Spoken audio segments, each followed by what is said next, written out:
Okay, so I have relocated to somewhere that I can actually see the paper without my eyes melting and my tablet getting a million degrees.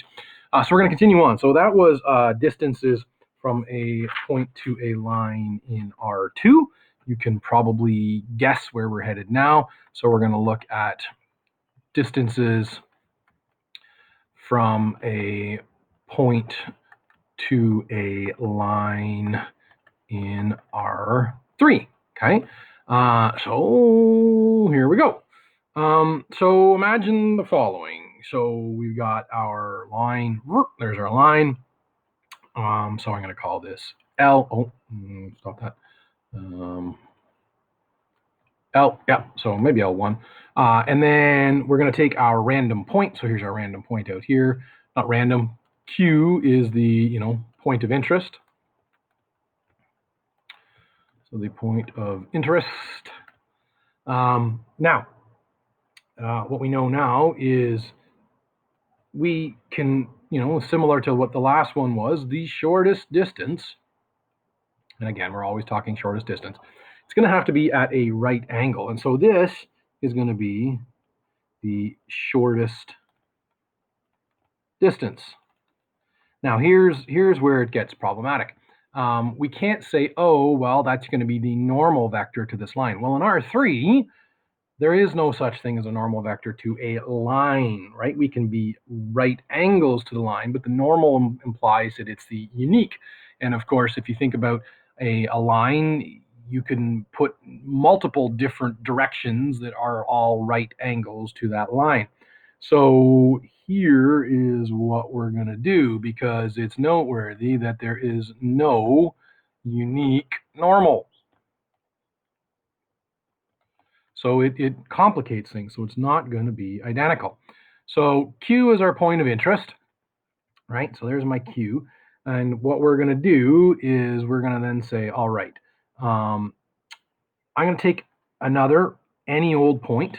So this is going to be P naught, which is any old point on the line. Okay, so any point on the line, that's my P naught. And if we look at this, what we can do is we can say, all right, we're going to have this angle in here, which I'm going to call theta. And on our line, we have a direction vector, right? So we have a direction vector that's on the line. And so P naught, if we think about the equation of a line in R3, so generally it's going to look like x, y, z equals P naught plus t times direction vector 1, where t is a member of the reals.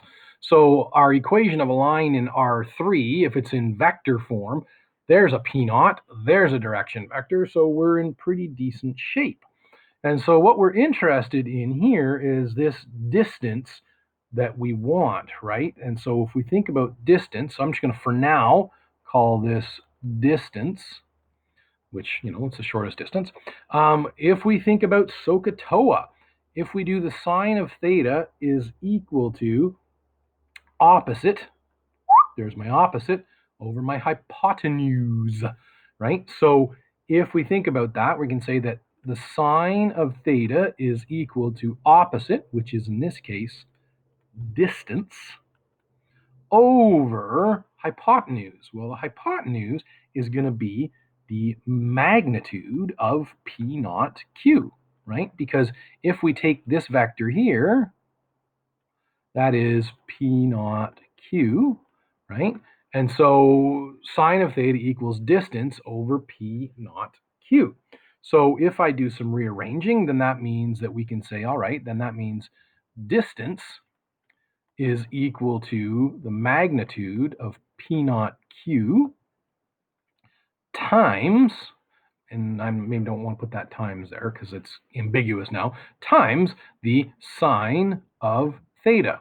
Well, that's getting pretty darn close to something that we've played with before. If we think about, so, as an aside, recall that if we had vector A and B, if we did the A crossed with vector B, and the magnitude of that, when we talked about the geometric definition of cross product, we said that it's the magnitude of A crossed with B is equal to the magnitude of A times the magnitude of B times the sine of the theta in between them. And so if we look at this, right, we could say, well, our two vectors we could replace here.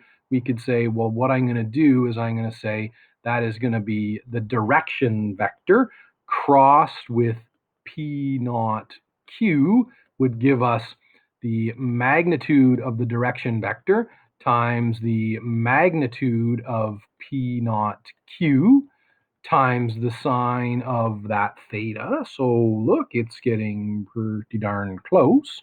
And so if I then divide both sides by the magnitude of d, divide by, and this is a magnitude here as well, if we divide by the magnitude of d, those are going to go away, and we're going to get that P naught Q magnitude times the sine of theta is equal to the magnitude of d direction vector crossed with P naught Q over the magnitude of the direction vector. So look, we've got this, which is the same as this. So we can then say that distance is equal to the direction vector crossed with P naught Q magnitude divided by the magnitude of the direction vector. And that, ladies and gentlemen, if you are keeping track of noteworthy formulas, is of course a noteworthy formula. Okay, so let's look at an example of how this plays out. How does this play out? So an example. So imagine we want to find the distance from the point Q, which will go easy, we'll just call it 1, 2, 3, to the line. And I guess, I could give you the line in any of the different forms, but I'm going to go with the easy form to start with, the one that we want, which is vector form. So x, y, z is equal to 0, 1, 5 plus t times 3, 4, 1, where t is a member of the reals. Okay, so easy peasy, on we go. So there's a few things that we're going to need. I look up here and I'm going to need, well, okay, I've got the direction vector. We're all over the direction vector. We don't actually yet have P naught Q. So we know that this thing here, that is our P naught. So if I want P naught Q, it's going to be from 0 to 1 is 1, from 1 to 2 is 1, from 5 to 3 is -2. So there is my P naught Q. And I'm going to just rewrite the formula down here. So we're going to have that distance is equal to the direction vector crossed with P naught Q over the magnitude of the direction vector. It's the magnitude of both of those things. Okay, so I got my P naught Q. There it is. I got my direction vector because it's in here in the formula there and in the equation there. So it is 3, 4, 1. And I need to cross those. So P naught Q crossed with the direction vector. Now, I have it written backwards here, and while they are, so maybe I'll fix that. But I know in the grand scheme, because we're going for a magnitude, it doesn't really matter, but we should be consistent because they are not commutative. So I don't want you to think that you can just random willy-nilly switch them around like I did there. In this case, it would work. The only difference between A crossed with B and B crossed with A is actually the sign. And because we're going for a distance, the sign, we would be squishing that out anyways. However, for consistency's sake, it is important to realize they're not commutative. So I'll rewrite it like that. So I want to figure that out. So I'm going to do my cross product. So I'm going to go 3, 4, 1, 3, 4, 1, and then 1, 1, -2, 1, 1, -2. Don't get to play, don't get to play. downy, which is -8, minus uppy, which is 1, so that's going to be -9. And then downy, which is 1, minus -6, which I believe is 7. And 3 minus 4, I believe, is -1. Okay, so I'm pretty confident that is what we have. Okay, so that is the cross product, right? So there's my cross product, but we're going to need the magnitude of the cross product. Well, that's okay. So it's going to be the root of, and again, I'm going to square them. So in theory, it's -9 squared, but I don't know why I would say -9 squared, because it's just 9 squared, because I'm going to square it. Plus 7 squared plus 1 squared. And that's all going to be over the magnitude of the direction vector. So it is the root of 3 squared plus 4 squared plus 1 squared. All right, so 7 squared is 49 plus 1 is 50, and 81 is 131. So we got root 131 over the root of 9, 10, 26, the root of 26. So not a very elegant form. So we're going to multiply by the root of 26 over the root of 26, and we're going to get, you could do the product of that. I don't know what it is. It's a big number, like, I don't know, 4,000 or something. So this is going to be whatever the root of 131 times the root of 26, or you could just leave it like that, over 26 is. And there is the distance of that point from that line in R3. So it's not that bad, but it is a formula. Like, I wouldn't expect you to, honestly, I would derive this on the fly because my memory is so bad, but I wouldn't expect most of you to. When it came to a testing situation, I can tell you we're not going to have a test on this stuff, but testing situations in the classroom, often kids would have, a cue card with all the different distance formulas, and they'd cram, and then the test would come out, or the exam would come out after they put the cue card away. And the very first thing that they would do is they would write all of those down, because deriving them on the fly, A, for most of you, is not really feasible, and B, it takes a long time. So okay, so there we go. So there's how we found the distance from a point to a line in R3. Lovely, easy peasy. There is another way to do this. I don't think I'm going to do it, but another way you can do it is you can take advantage of the fact that the dot product of perpendicular things is 0. So I'm not going to do that, but there is another way you can do it, but it's more involved. Okay, so there we go. So now we're going to continue on. And we are going to do a distance from a point to a plane. And obviously in R3, it kind of goes without saying, but I'll say it because you can't have just planes in R2. So here we go. So draw ourselves a little plane. Vert, and vert, and vert, and vert. So there's a plane. And then I got some random point, right? So here's my point up here. So I'm going to call my point Q, and I'm going to call this plane right here, this is plane 1, right? So that's my plane.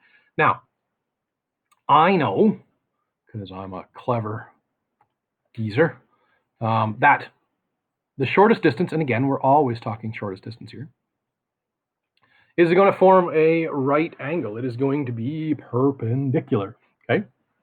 So here's my point Q. Q is going to be, and I'm going to call it X naught, Y naught, and Z naught. Now, if we take some other random point on this plane, okay, some random point on this plane. So let's put this point over here. So here is a random point on the plane. Any point, but a point on the plane.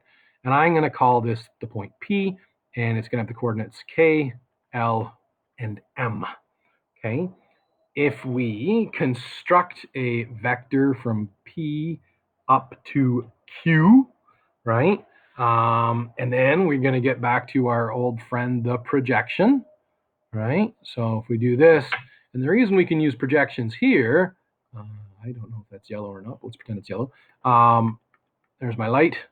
The reason we can use projections in this case is because there is such a thing as a normal to a plane, right? A normal to a plane it comes into effect all the time. The normal to a plane is going to be the ABC of the Cartesian equation of the plane, but we're going to project that onto here. And what we're going to get is we're going to get the distance of interest, right? So there's my distance. And so that is what we are after.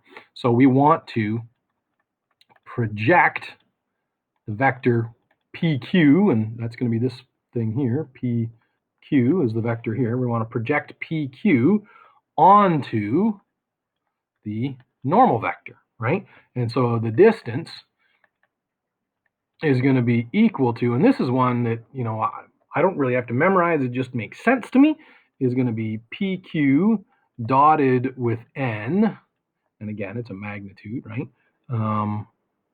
Onto the magnitude of the normal vector, and that's what it is, right? And so we could go through a long derivation, but I'm sure most of you don't really care. It's extremely similar. In fact, this almost falls out directly the exact same way as how we derive the distance from a point to a line in R2.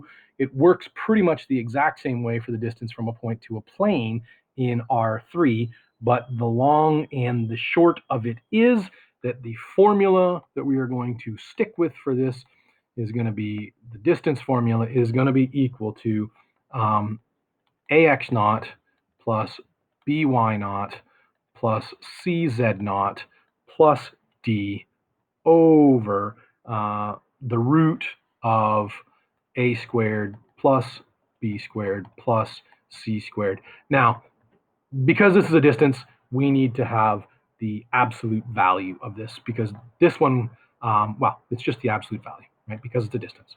And there it is. So in effect, what we have is we take and we, sub the point into the equation. That's the numerator.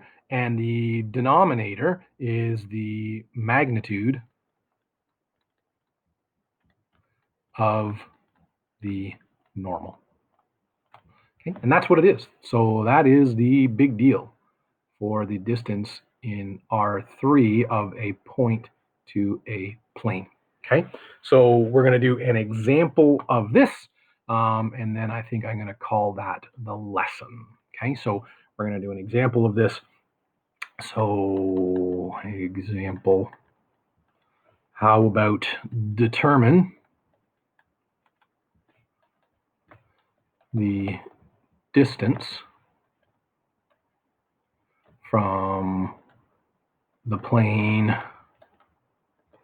and we'll call it pi 1 to 2x plus y plus 2z minus 8 equals 0. So the distance from that plane to the point, and we'll make it just some really nice, easy to use numbers, 1 or 0, 1, 0. Okay, so I want to find out how far apart they are. So it's actually, it's genuinely dead easy, right? So we're going to just say, all right, well, that means the distance is equal to, we're going to substitute this point into this line, right? So it's going to be 2 times 0 plus 1 times 1 minus 2 times 0 minus 8 over the root of 2 squared plus 1 squared plus 2 squared.